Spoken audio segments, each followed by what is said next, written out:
নমস্কার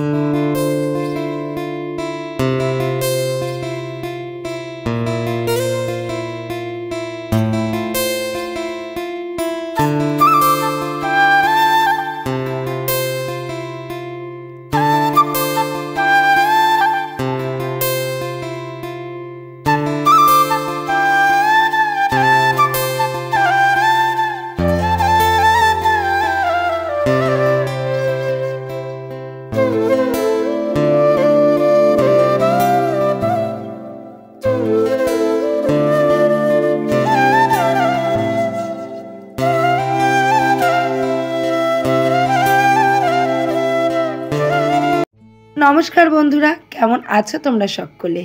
আমার ভীষণ জানতে ইচ্ছা করছে, তার কারণ অনেক দিন যে তোমাদের সাথে কথা হয় না।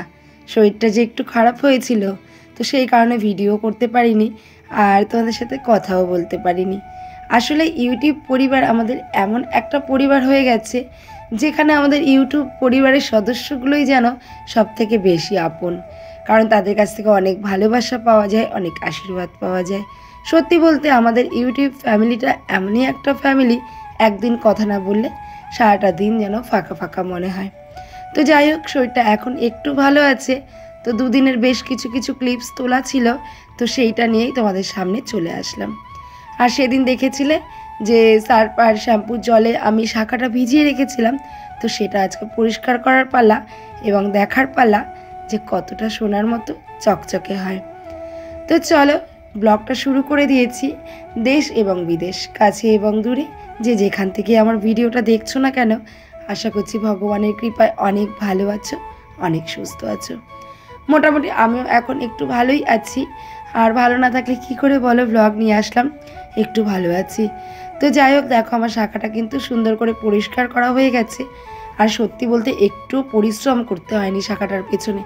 সামান্য হালকা হাতে ব্রাশ দিয়ে একটু ডলা দিয়েছি, আর যত নোংরা ছিল সব কিন্তু একদম পরিষ্কার হয়ে, জানি না আমার ক্যামেরায় কতটা কি বোঝা যাচ্ছে, তবে অরিজিনালি কিন্তু একদম একদম নতুন যে শাখা হয় ঠিক তেমনই কিন্তু চকচক করছিল।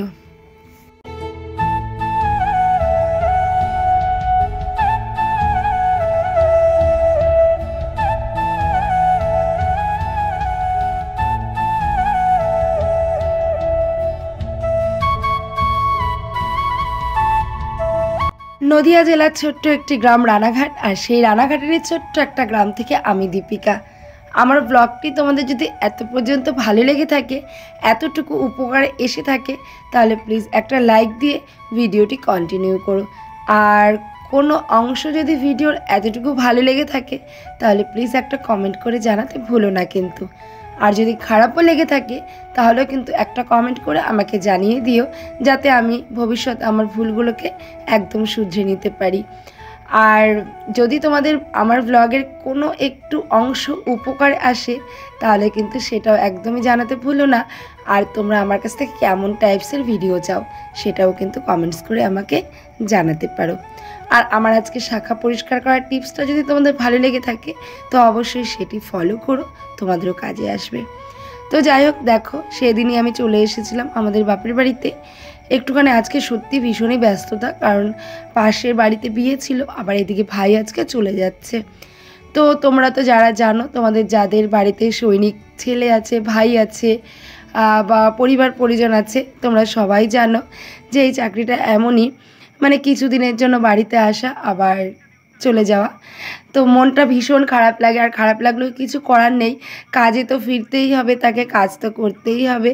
তবে যাই হোক, ভীষণই খারাপ লাগে, কারণ একদম আদর ভালোবাসার সন্তানগুলো একদম মানে যারা কি বলবো, বাড়ির ছেলে, তারা বাড়িতে আসে একদম আত্মীয়র মতো, বাড়িতে আসে ঘুরতে বেড়াতে। এসে এই যখন তারা চলে যায় আবার তাদের কাজে বাড়ি ছেড়ে, সেই যে মুহূর্তটা, সেই যে সময়টা, শুধুমাত্র যাদের সাথে এই ঘটনাটা ঘটে, তারাই একমাত্র জানে যে এই সময়টা কত বেদনার। সত্যি বাড়ির ছেলে একটা সময় বাড়িতে আসে অতিথির মতো, সে অতিথির মতো থাকে, ঘুরে আবার চলে যায় তার কর্মভূমিতে। আমার মা তো ভীষণই কান্নাকাটি করছিল, স্বাভাবিক ব্যাপারটা, কারণ বুকের সন্তান, সে কোথায় থাকে, মার মন তো কাঁদবেই না। তবু আমার ভাই তো সে বাধ্য হয়েই কিন্তু কাজে চলে গেল, বাবা মা সবাইকে ছেড়ে। তো যাই হোক ভাই চলে গেল, মাকে একটু বুঝিয়ে সুঝিয়ে আমিও বাড়িতে চলে আসলাম। আর এসেই দেখো সোজা বিয়ে বাড়িতে। আর এখানে কিন্তু চলছিল হলুদ কোটার অনুষ্ঠান।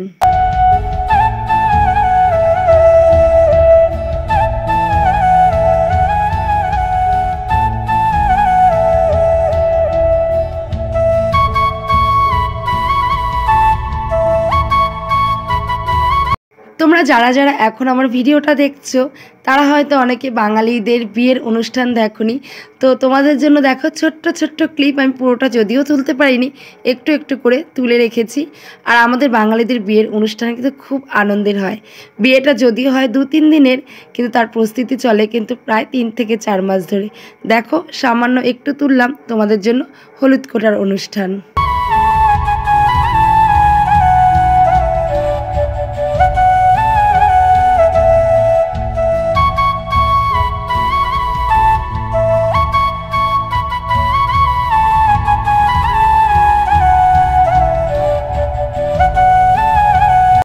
এই যে তোমরা হলুদ কোটা দেখলে, এই যে হলুদটা কুড়ছে এটা হচ্ছে মেয়ের বাড়ির বিয়ে। তো এই হলুদটা কিন্তু যাবে ছেলের বাড়িতে, এখান থেকে যাবে ছেলের বাড়িতে। এবং এই হলুদটা যখন ছেলের বাড়িতে গিয়ে পৌঁছবে তখনই কিন্তু এই হলুদ গায়ে মেখে ছেলে স্নান করবে। তো যাই হোক এখানে হলুদ কোটা হচ্ছে। আবার ছেলের বাড়িতে থেকে যখন আশীর্বাদ আসে তখন কিন্তু ছেলের বাড়ির হলুদ দিয়ে আমাদের মেয়ে স্নান করে।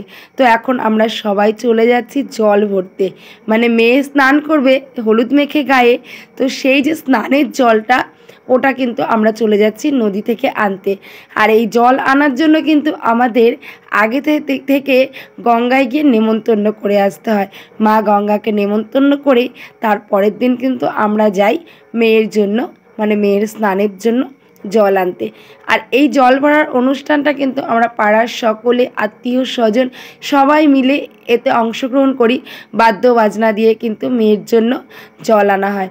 তো দেখো আমাদের জল ভরার অনুষ্ঠানটা দেখো আমরা কত মজা করি আর কত সুন্দরভাবে নাচ করি। আমাদের বিয়ের কোণেও কিন্তু আমাদের সাথে নাচ করছে, চলো একটু দেখো।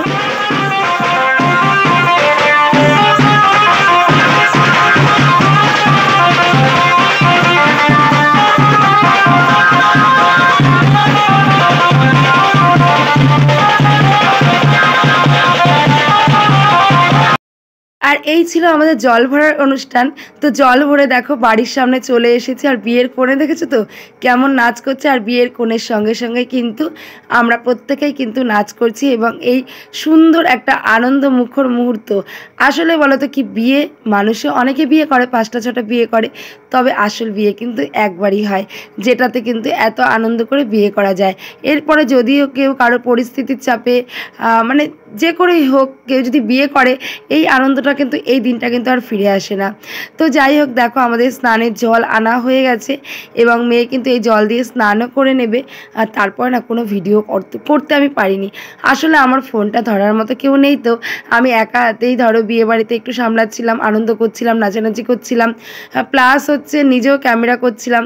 তো সেক্ষেত্রে না আমি মানে কী করবো পারিনি তুলতে। রাত্রেবেলা দেখতেই পেলে ওটা ছিল আমার বিয়ের দিন রাতের লুক। আর এটা হচ্ছে রিসেপশন লুক, এটা হচ্ছে বৌভাত, মানে পরের দিন তারপরের দিন। যেহেতু আমার শরীরটা খারাপ ছিল তারপরে কোনো ভিডিও করতে পারিনি পরের দিন। আর এখানে একটু ক্লিপ তুলে রেখেছিলাম। এটা হচ্ছে রিসেপশনের লুক আমার। তো আমাকে রিসেপশনের কেমন লাগছে সাজে অবশ্যই জানিও। মানে আজকে আমরা চলে এসেছি বরযাত্রী, মেয়ের বাড়ির থেকে ছেলের বাড়িতে আমরা চলে এসেছি বরযাত্রী।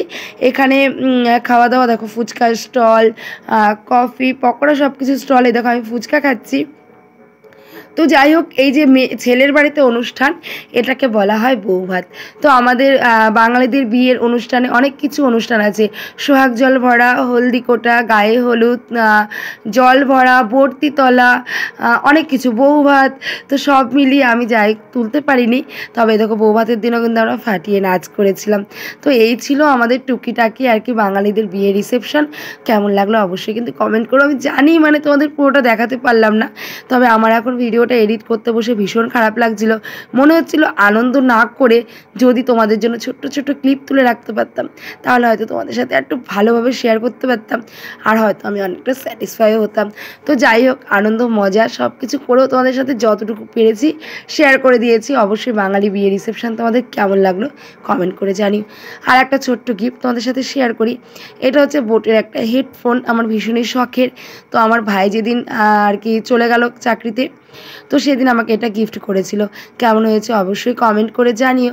তো চলো আজকের ব্লগটা এখানেই রাখছি, হজবরল করে আজকের ব্লগটা দিয়ে দিলাম, একটু কষ্ট করে দেখে নিও। কাল থেকে আবার ডেইলি ব্লগ চলে আসবে। তো চলো আজকের মতো এখানেই টাটা, সবাইকে গুড নাইট।